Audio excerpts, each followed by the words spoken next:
2018 में पहला क्वेश्चन आया भाई, पार्ट 1, ये पार्ट नंबर 6।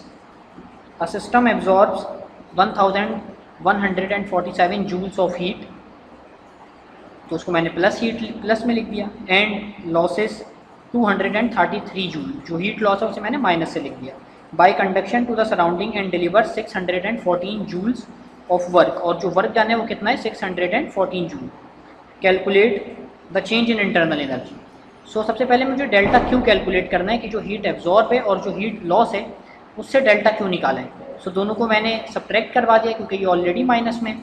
सो मेरे पास डेल्टा क्यू आ गया। फर्स्ट लॉ ऑफ थर्मोडायनेमिक्स को मैं यूज़ कर रहा हूँ, वैल्यूज़ मैंने पुट की, डेल्टा यू का मेरे पास आंसर आ गया। आप लोग कैलकुलेशंस को चेक कर लें। उसके बाद 2017 में क्वेश्चन नंबर 3 आया भाई, calculate the temperature T find करना है at which RMS equals 3300 metre पर सेकेंड। m मास है हाइड्रोजन मॉलिक्यूल का, वो कांस्टेंट है, गिवन है। k बोल्ट्जमैन कांस्टेंट है, वो गिवन है। ये रिलेशन मैं ड्राइव कर चुका हूँ, VRMS इक्वल्स √3 kT/m। वैल्यूज़ मैंने पुट की, आप लोग इसको सिंप्लीफाई करें खुद से, तो आपके पास फाइनल आंसर टेम्परेचर का ये आना चाहिए, दिस इज़ 873 केल्विन। उसके बाद 2016 में क्वेश्चन आया भाई 1 सेक्शन बी में, the high temperature reservoir of a Carnot engine is 200 degree centigrade, high temperature T1 होगा हमेशा, and has an efficiency of 35%। To increase the efficiency of 45%, अब मैं एफिशिएंसी इंक्रीज करना चाह रहा हूँ from 35% to 45%। How many degrees should the temperature of cold reservoir be decrease if the temperature of high temperature reservoir remains constant. अगर high temperature reservoir जो है वो कांस्टेंट रहे, यानी कि यहाँ पे भी वो 200 है और यहाँ पे भी 200 है। पहले वाली एफिशिएंसी के लिए मैंने T1 लिख दिया, सेकंड वाली एफिशिएंसी के लिए मैंने T1 प्राइम लिख दिया। दोनों के लिए मैं T2 यानी कि कोल्ड टेम्परेचर रिजर्वायर कैलकुलेट करूँगा। पहले मैं 35% एफिशिएंसी के लिए कैलकुलेशन परफॉर्म कर रहा हूँ। फॉर्मूला आपको पता है परसेंटेज एफिशिएंसी का, 1 - T2/T1 × 100। वैल्यूज़ मैंने पुट कर दी, डिवाइड कर दिया 35 को 100 से, उसके बाद 1 से सब्ट्रैक्ट करवा दिया। सो ये मेरे पास T2 आ गया, कोल्ड टेम्परेचर रिजर्वायर या low temperature reservoir for 35% efficiency. Now for 45% efficiency of Carnot engine, the hot body temperature और high temperature reservoir remains same. Question में उसने बताया कि जो हाई टेम्परेचर रिजर्वायर है वो कांस्टेंट है दोनों के लिए। सो यहाँ पे भी वो 200 है, यहाँ पे भी वो 200 है। पहले वाले हीट इंजन के लिए मैं without prime without dash T1 और T2 लिख रहा हूँ, सेकंड वाले के लिए मैं विद प्राइम लिख रहा हूँ, तो इसको मैंने T1 प्राइम कह दिया। यहाँ पे एफिशिएंसी 45% है, इसके लिए भी मैं T2 प्राइम कैलकुलेट करने में इंटरेस्टेड हूँ। फॉर्मूला परसेंटेज एफिशिएंसी का वही है, 1 - T2 prime upon T1 prime × 100।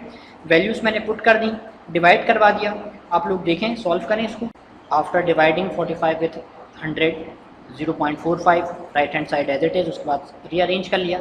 सो यहाँ से मेरे पास T2 प्राइम की वैल्यू आ गई 260.15, यानी कि जो 45% एफिशिएंसी है उसके लिए मैंने ये कोल्ड टेम्परेचर रिजर्वायर या लो टेम्परेचर रिजर्वायर फाइंड किया, और पिछली स्लाइड में मैं 35% एफिशिएंसी के लिए भी T2 फाइंड कर चुका हूँ।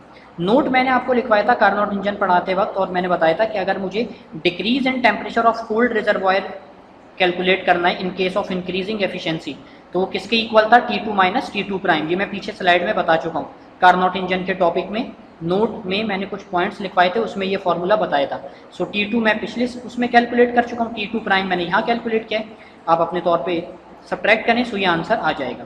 उसके बाद हमारे पास क्वेश्चन है 2015 में। 2015 में क्वेश्चन नंबर 6 है, और ये जो क्वेश्चन है ये एग्जैक्टली वही है जो क्वेश्चन नंबर 9 है बुक का, ठीक। तो ये मैं सॉल्व कर चुका हूँ वहीं पे, आप लोग एक दफ़ा रिवाइज कर लें। Now we are solving question from year 2014, question number 7।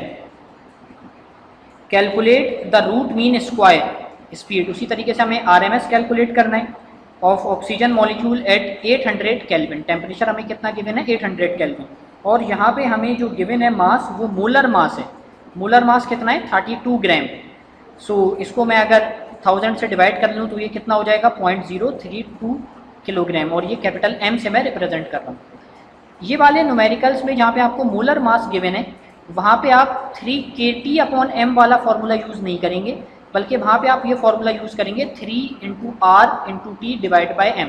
3RT/m, जहाँ पे मोलर मास हमें गिवन है, हमें उसे किलोग्राम में कन्वर्ट करना है और ये वाला फॉर्मूला यूज़ करना है 3RT/m।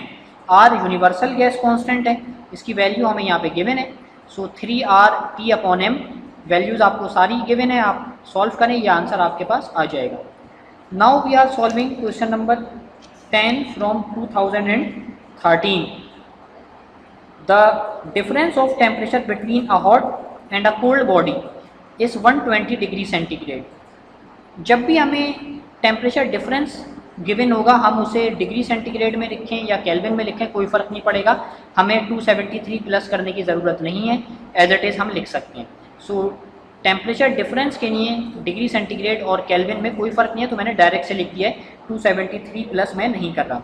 If the heat engine is 30% efficient, percentage efficiency given है, find the temperature of hot and cold body, T1 और T2 मुझे यहाँ पे फाइंड करने हैं। परसेंटेज एफिशिएंसी मुझे पता है 1 - T2/T1 × 100, वैल्यूज़ मैंने पुट कर दी, 30 divide by 100, 1 - T2/T1। Right hand side पे मैंने एलसीएम ले लिया है, सो T1 1 से मल्टीप्लाई हो गया, T1 - T2/T1। T1 - T2 की वैल्यू मुझे पता है 120, वो मैंने इंसर्ट कर दी, divide by T1। T1 left hand side पे चला जाएगा, लेफ्ट हैंड साइड से 0.3 यहाँ पे आके डिवाइड हो जाएगा। सो T1 मैंने हॉट बॉडी का टेम्परेचर कैलकुलेट कर लिया, इट इक्वल्स 400 केल्विन। जो गिवन कंडीशन है वो क्या है, T1 - T2 इक्वल्स 120। सो T1 आपको पता है, आप उसकी जगह उसकी वैल्यू लिख दें। सो यहाँ से आपके पास आंसर आ जाएगा T2 का। ठीक है, मैंने इसको अरेंज कर लिया, T2 को मैंने राइट हैंड साइड पे भेज दिया और 120 को यहाँ से लेफ्ट हैंड साइड पे भेज दिया। रीअरेंज मैंने पहले कर लिया, उसके बाद मैंने वैल्यूज पुट की, T1 की जगह 400, 120 ऐसे ही। तो ये मेरे पास T2 का आंसर आ गया 280 केल्विन। ये भी कार्नोट से रिलेटेड न्यूमेरिकल है और इस तरीके से कोई डेटा हमें शायद पहले गिवन नहीं था। ठीक, 2012 में ये क्वेश्चन हमारे पास आया है 10। A Carnot engine whose low temperature reservoir, यानी कि लो टेम्परेचर रिजर्वायर का मतलब हो गया T2, is 200 kelvin and has an efficiency of 50%। ठीक, तो मैंने अलग डेटा बना दिया 50% efficiency. It is desired to increase this to 75%। अगर मैं इसकी एफिशिएंसी 75% करना चाहूँ, it is desired to increase this to 75%, by how many degrees must the temperature of low reservoir be decreased? Again वही कंडीशन है कि मुझे लो टेम्परेचर रिजर्वायर को कितना डिक्रीज करना होगा। If the temperature of higher temperature reservoir remains constant, यानी कि जो T1 है हाई टेम्परेचर रिजर्वायर, वो दोनों हीट इंजन्स के लिए सेम है, यानी कि जो T1 इसके लिए है वही T1 इसके लिए है, जो हाई टेम्परेचर रिजर्वायर इसके लिए है वही हाई टेम्परेचर रिजर्वायर इसके लिए है, विच इज़ T1। सो पहले मैं 50% एफिशिएंसी, जिसके लिए मुझे लो टेम्परेचर रिजर्वायर गिवन है 200 केल्विन, पहले मैं इसके लिए T1 कैलकुलेट कर लूँ। सो अगेन परसेंटेज एफिशिएंसी का फॉर्मूला मैंने यूज़ किया और वैल्यूज पुट करने के बाद ये T1 मेरे पास आंसर आ गया। ये जो T1 है 50% एफिशिएंसी के लिए, क्वेश्चन में उसने कहा है कि ये सेम है 75% एफिशिएंसी के लिए भी, यानी कि जो T1 ये है वही T1 प्राइम इसके लिए बन जाएगा। आप क्वेश्चन की स्टेटमेंट पढ़ें, उसने कहा है कि high temperature reservoir is same for both the heat engines. जो हाई टेम्परेचर रिजर्वायर है वो कांस्टेंट है 50% के लिए भी और 75% के लिए भी। सो ये जो T1 है 400 केल्विन, ये इसके लिए भी T1 होगा, सो इसको मैंने T1 प्राइम कह दिया है और यहाँ से फिर मैं T2 प्राइम कैलकुलेट करने में इंटरेस्टेड हूँ। परसेंटेज एफिशिएंसी का दोबारा मैं फॉर्मूला यूज़ कर रहा हूँ, वैल्यूज़ मैंने पुट की, T2 प्राइम मैंने निकाल लिया। जो कंडीशन है वो ये है कि how many degrees must the temperature of low temperature reservoir be decreased, यानी कि decrease in temperature low temperature reservoir या कोल्ड रिजर्वायर का मुझे फाइंड करना है। सो वो नोट मैंने आपको लिखवाया था, कंडीशन लिखवाई थी, किसके इक्वल है T2 माइनस T2 प्राइम के। सो T2 तो क्वेश्चन में ही गिवन था, T2 प्राइम मैंने कैलकुलेट कर लिया है। सो ये मेरे पास आंसर आ जाएगा विच इज़ 100 केल्विन।